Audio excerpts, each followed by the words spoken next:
Hey friends, this is पूजा अग्निहोत्री। आज की इस वीडियो में हम ब्रह्मपुत्र रिवर सिस्टम के बारे में पढ़ेंगे। जो हमारी ब्रह्मपुत्र नदी प्रणाली है उसके बारे में जानेंगे।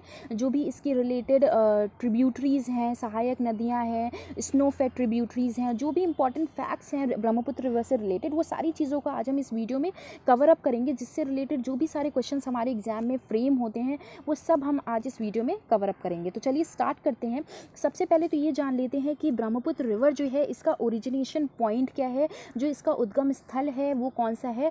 तो जो हमारा तिब्बत में मानसरोवर लेक है, जो मानसरोवर झील है, उसी के पास में एक ग्लेशियर है जिसे हम बोलते हैं चिमा युंगदंग ग्लेशियर, जो कैलाश रेंजेस में देखने को मिलता है। वहाँ से जो ब्रह्मपुत्र रिवर है हमारी ओरिजिनेट करती है।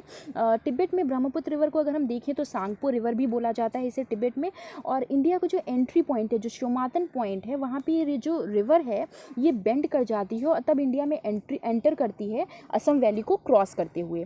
फिर वहाँ पे एक टाउन है सादिया टाउन, उसके वेस्ट में ही ये रिवर जो है ये अगेन एक टर्न लेती है। किस डायरेक्शन में?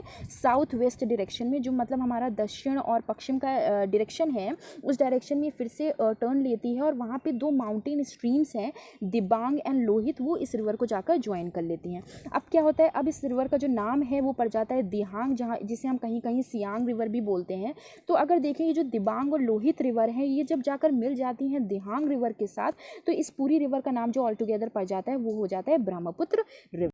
अगर गंगा की बात करें तो गंगा जब बांग्लादेश में एंटर करती है तो उसका नाम पद्मा हो जाता है चेंज होके। उसी तरह ब्रह्मपुत्र रिवर जब बांग्लादेश में एंटर करती है तो उसका नाम जमुना हो जाता है। तो अब ये जो गंगा और ब्रह्मपुत्र हैं ये जब बांग्लादेश में पहुंच गई और इनका नाम चेंज होके पद्मा और जमुना हो गया, तो पद्मा और जमुना जब आपस में मिल जाती हैं, यानी ये, या फिर हम ये कह लें कि एक दूसरे के साथ सेट हो जाती हैं या फिर ज्वाइन कर लेती हैं एक दूसरे को, तो इनकी जो एक संयुक्त जलधारा बनती है उसे हम क्या कहते हैं? उसे हम मेघना नदी बोलते हैं, मेघना रिवर बोलते हैं। यानी हम ये कह सकते हैं कि ब्रह्मपुत्र और गंगा की, यानी बांग्लादेश में जो जमुना और पद्मा है, इसकी संयुक्त जलधारा जो निकलती है उसे हम मेघना नदी, मेघना रिवर बोलते हैं। और फाइनली ये जो मेघना रिवर है जाकर कहाँ पे एंटर कर जाती है? बे ऑफ बंगाल में, यानी बंगाल की खाड़ी में जाकर मिल जाती है। अब देखिए यहाँ पे इस मैप में ये क्लियर दिखाया गया है कि ब्रह्मपुत्र रिवर जो है ये कहाँ कहाँ फ्लो करती है। तो ये हमारी नेपाल, इंडिया और बांग्लादेश में, यानी आप ये कह लो कि तिब्बत, इंडिया और बांग्लादेश में ये रिवर जो है ये फ्लो करती है। इसका जो लोकेशन पॉइंट है वो क्या है? नेपाल या फिर तिब्बत, इंडिया और बांग्लादेश।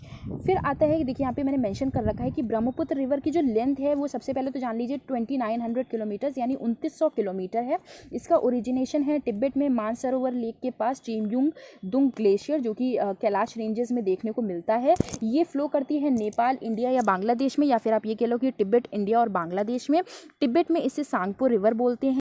एंड में जाकर ये बांग्लादेश में एंटर करती है जहाँ पे इसे जमुना बोलते हैं। और जब ये पद्मा के साथ मिल जाती है तो इसे, इसकी, इन दोनों की जो संयुक्त जलधारा बनती है उसे हम मेघना रिवर बोलते हैं, मेघना नदी बोलते हैं। और वो फाइनली जाके कहाँ पे मिल जाती है? बे ऑफ बंगाल में मिल जाती है, यानी बंगाल की खाड़ी में जाकर फाइनली मिल जाती है। अब ब्रह्मपुत्र रिवर्स की कुछ इंपॉर्टेंट ट्रिब्यूटरीज हैं लेफ्ट और राइट में। तो लेफ्ट में जो इसकी ट्रिब्यूटरीज हैं वो हैं दिबांग, जिसे हम शिकांग भी बोलते हैं। और जो दिमसा ट्राइब है, जो दिमसा जनजाति है, उसने ही इस रिवर का नाम जो है वो दिबांग रखा था। तो ये लेफ्ट ट्रिब्यूटरी है किसकी? ब्रह्मपुत्र रिवर की।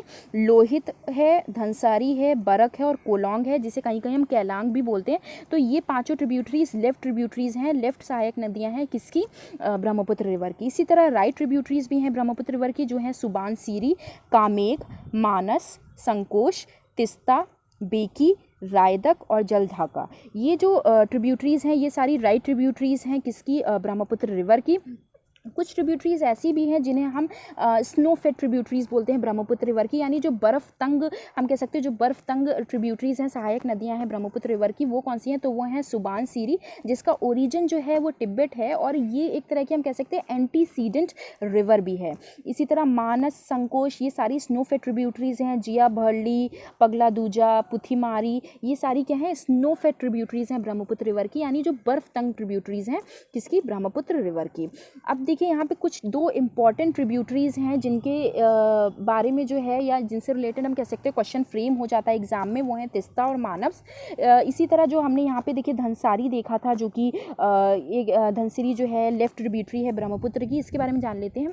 तो धनसिरी जो है ये आपको कहाँ कहाँ फ्लो करती है, असम में है, नागालैंड में, और जो नॉर्थ ईस्ट पार्ट है इंडिया का वहाँ पे ये फ्लो करती है। ये मेन रिवर है असम की, वहाँ पे जो गोलाघाट डिस्ट्रिक्ट है वहाँ की ये मेन रिवर है। और इसी तरह नागालैंड में एक दीमापुर डिस्ट्रिक्ट है, वहाँ की ये मेन रिवर है। इसका जो सोर्स लोकेशन है जहाँ से ये ओरिजिनेट करती है वो है लैसांग पीक, जो कि नागालैंड में है, और जहाँ पे जाके ये मिल जाती है, यानी इसका जो मुहाना है, जो इसका डेस्टिनेशन पॉइंट है, वो क्या है, वो है ब्रह्मपुत्र रिवर। अगर हम इसकी जो एक इम्पॉर्टेंट फैक्ट है जिससे रिलेटेड क्वेश्चन फ्रेम हो सकता है धनसिरी से, वो ये है कि ये एक ऐसी रिवर है जिसके दोनों साइड पे जो है वो फॉरेस्ट देखने को या पार्क देखने को मिलता है। तो वो इसलिए कि ये जो है धनसिरी रिवर ये एक तरह का बाउंड्री फॉर्म करती है किसके बीच में, जो वो कार्बी एंगलोंग है हमारा नॉर्थ ईस्ट इंडिया में, और जो नागालैंड है, उन दोनों के बीच में एक बाउंड्री की तरह जो है ये फ्लो करती है। और वहीं पे जो है ये एक लार्ज वाइल्डनेस जो हम कह सकते हैं एरिया को क्रिएट करती है, काफ़ी ज़्यादा रिच होती है वाइल्ड लाइफ में, जो एरिया काफ़ी ज़्यादा रिच होता है वाइल्ड लाइफ में। तो वो वहाँ पे क्या है कि इस रिवर के दोनों साइड पे ना देखने को मिल जाता है कि एक साइड पे इटांगी नेशनल पार्क, जो आपको पता है नागालैंड का मेन नेशनल पार्क है, एक साइड पे इस रिवर के धनसिरी रिवर के एक साइड पे क्या है इटांगी नेशनल पार्क है जो कि नागालैंड में है, और दूसरी साइड पे धनसिरी रिजर्व्ड फॉरेस्ट है। तो ये एक इम्पॉर्टेंट फैक्ट है धनसिरी रिवर से रिलेटेड। इसी तरह जो बरक रिवर है ये फ्लो करती है हमारी असम में, नागालैंड में, मिज़ोरम में, मणिपुर में, और बे ऑफ बंगाल में जाती है। किस वे के थ्रू, बांग्लादेश के थ्रू होते हुए बे ऑफ बंगाल में जाती है। बरक पे जो है एक हम कह सकते हैं एम्बैंकमेंट डैम भी प्रपोज किया गया है, जो है तिपाई मुख डैम। इसे याद रखिएगा, बरक रिवर पे एक एम्बैंकमेंट डैम भी प्रपोज्ड है जो है तिपाई मुख डैम। इसका जो माउथ है, इसका जो मुहाना है बरक रिवर का, वो भी बे ऑफ बंगाल है। इसी तरह जो कोलोंग रिवर है, इसे हम कहीं कहीं केलांग भी बोलते हैं, ये कहाँ पे फ्लो करती है, असम में फ्लो करती है इंडिया में। फिर देखिए जो राइट ट्रिब्यूटरीज़ हैं, तो राइट ट्रिब्यूटरीज़ में जो दो बहुत ज़्यादा इंपॉर्टेंट है जिससे क्वेश्चन फ्रेम होते हैं वो हैं मानस और तिस्ता। तो चलिए इसे देख लेते हैं। जो तिस्ता है, तिस्ता जो है ये फास्टेस्ट रिवर है इंडिया की, याद रखिएगा। इंडिया की जो सबसे तेज़ गति की जो नदी है, जो रिवर है, फास्टेस्ट रिवर है जो इंडिया में, वो है तिस्ता रिवर। और ये कहाँ पर राइज करती है, ये ईस्टर्न हिमालयाज़ में राइज करती है, फ्लो करती है। इसका जो प्रवाह क्षेत्र है वो है सिक्किम और वेस्ट बंगाल, और वहाँ पे ये एक बॉर्डर भी फॉर्म करती है, बांग्लादेश के से होते हुए भी फ्लो करती है, और बे बंगाल में एंटर करती है। दार्जिलिंग डिस्ट्रिक्ट जो है उसकी कुछ सिटीज़ हैं वहाँ पे भी फ्लो करती है, जैसे कि जलपाईगुड़ी है, मेखलीगंज है, रांगपो है। इन सारी डिस्ट्रिक्ट्स में भी, इन सारी सिटीज़ जो दार्जिलिंग डिस्ट्रिक्ट की जो ये सारी सिटीज़ हैं, यहाँ पे भी हमारी तिस्ता रिवर जो है ये फ्लो करती है। और मोस्ट इंपॉर्टेंट चीज़ इसकी ये याद रखिएगा कि ये फास्टेस्ट रिवर है कहाँ की, इंडिया की, और राइज करती है ईस्टर्न हिमालयाज़ में। अब जो इसका कंट्री किस किस कंट्री में फ्लो करती है, तो वो टिब है, ये ट्रिक याद रखिएगा, टिब से याद रखिएगा, तिब्बत, इंडिया और बांग्लादेश में ये फ्लो करती है। किन किन स्टेट्स में ये बॉर्डर को फॉर्म करती है, वो है सिक्किम और वेस्ट बंगाल में। इसके SWV से याद रखिएगा। इसका जो मुहाना है, जो माउथ है, डेस्टिनेशन पॉइंट है, वो ब्रह्मपुत्र रिवर है, और वो लोकेशन वहाँ पे कौन सी है, फुलछरी, रंगपुर डिस्ट्रिक्ट, बांग्लादेश की। अगर तिस्ता रिवर के सोर्स को देखें तो इसका सोर्स जो है वो है चोलामू लेक, गुरु दोंगमार लेक, पोहनरी, जेमू ग्लेशियर। तो ये इसका सोर्स है तिस्ता रिवर का। अब ये चीज़ याद रखिएगा कि तिस्ता रिवर की जो मेन ट्रिब्यूटरी है वो है रंगीत, और इसकी जितनी भी राइट हैंड ट्रिब्यूटरीज़ हैं उसको याद रखने का ट्रिक जो है वो है R3 से याद रखिएगा कि रंगचापहू, रंगीत और रिंग योंगचू, ये तीनों जो हैं ये ट्रिब्यूटरीज़ हैं, राइट हैंड ट्रिब्यूटरीज़ हैं किसकी, तिस्ता रिवर की, जिसमें से मेन ट्रिब्यूटरी जो तिस्ता रिवर की है वो है रंगीत। इसी तरह तिस्ता रिवर की लेफ्ट ट्रिब्यूटरीज़ भी हैं, जैसे कि दिक्षु हो गया, रांगपुर रिवर हो गया, लंगलंगचू रिवर हो गया, लाचुंग रिवर है, रानीखोला है। ये सारी जो हैं ये लेफ्ट ट्रिब्यूटरीज़ हैं किसकी, तिस्ता रिवर की। मानस की बात करें तो मानस फ्लो करता है असम और भूटान बॉर्डर की तरफ। ये मेन रिवर है और मेजर ट्रिब्यूटरी है ब्रह्मपुत्र रिवर की। एक टाइम पे जाकर मानस रिवर जो है एक जगह पे जाकर दो भागों में विभाजित हो जाती है, मतलब दो सेपरेट रिवर्स में ये स्प्लिट हो जाती है, जो कि है बेकी और भोल का डूबा।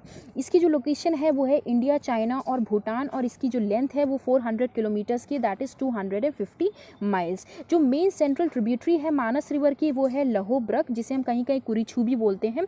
और ये जो लहोब्रक है ये अकेली ऐसी रिवर है जो कि राइज करती है ग्रेट हिमालयाज़ के नदर्न पार्ट में, और ये ज्वाइन करती है मानस को भूटान के साउदर्न पार्ट में जाकर।